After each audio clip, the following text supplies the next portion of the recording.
മിശിഹായിൽ പ്രിയമുള്ള സഹോദരി സഹോദരന്മാരെ, പ്രിയമക്കളെ, ഇന്നേ ദിവസം 1 കൊരിന്തോസ് 15:49 1 Corinthians chapter 15 verse 49 നമ്മൾ ഭൗമികന്റെ സാദൃശ്യം ധരിച്ചതുപോലെ തന്നെ സ്വർഗീയന്റെ സാദൃശ്യവും ധരിക്കും.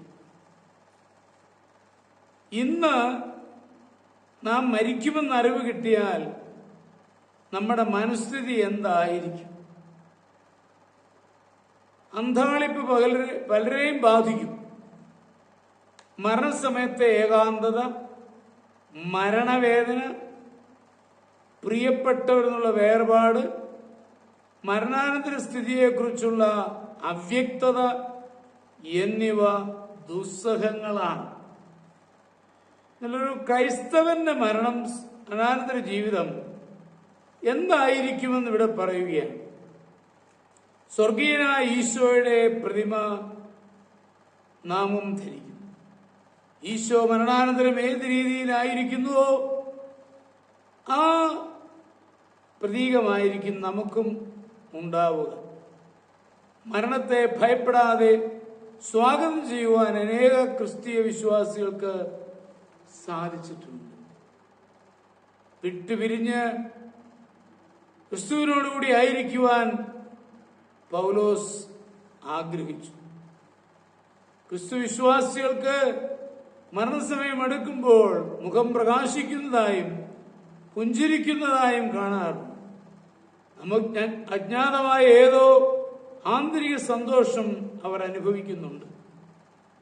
ഉറക്കം വരുമ്പോൾ ഉറങ്ങുവാൻ ആഗ്രഹിക്കുന്ന പോലെ മരണസമയം എടുക്കുമ്പോൾ മരിക്കുവാൻ ആഗ്രഹിക്കും. ഉറങ്ങുമ്പോൾ സുഖവും സംതൃപ്തിയും ലഭിക്കുന്നത് പോലെ മരണസമയത്ത് സുഖവും സംതൃപ്തിയും അനുഭവമാകും. മരണം അതിൽ തന്നെ രസകരമായ ഒരു അനുഭൂതി ഉളവാക്കും. ക്രൈസ്തവ വിശ്വാസം നമ്മുടെ മരണഭയത്തെ ഇല്ലാതാക്കും.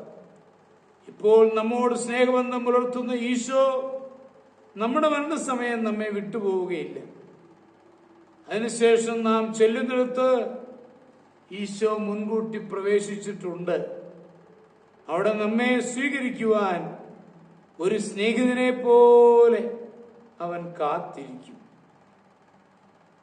ഇന്ന് ഈശോയിലേക്ക് ആ സഹിത്വമുണ്ടാക്കിയാൽ അത് തീർച്ചയായിട്ടും ഈശോ നമ്മുടെ സുഹൃത്തായിട്ട് അവിടെയും നമുക്ക് അനുഭവപ്പെടും. നമ്മുടെ കർത്താവ് മിശിഹായുടെ കൃപയും പിതാവായ ദൈവത്തിന്റെ സ്നേഹവും പരിശുദ്ധാത്മാവിന്റെ സഹവാസവും പരിശുദ്ധ അമ്മയുടെ മധ്യസ്ഥതയും നിങ്ങളെല്ലാവരോടും കൂടി ധാരാളമായിട്ടുണ്ടായിരിക്കും, എപ്പോഴും എപ്പോഴും എന്നേക്കും. ആമേൻ.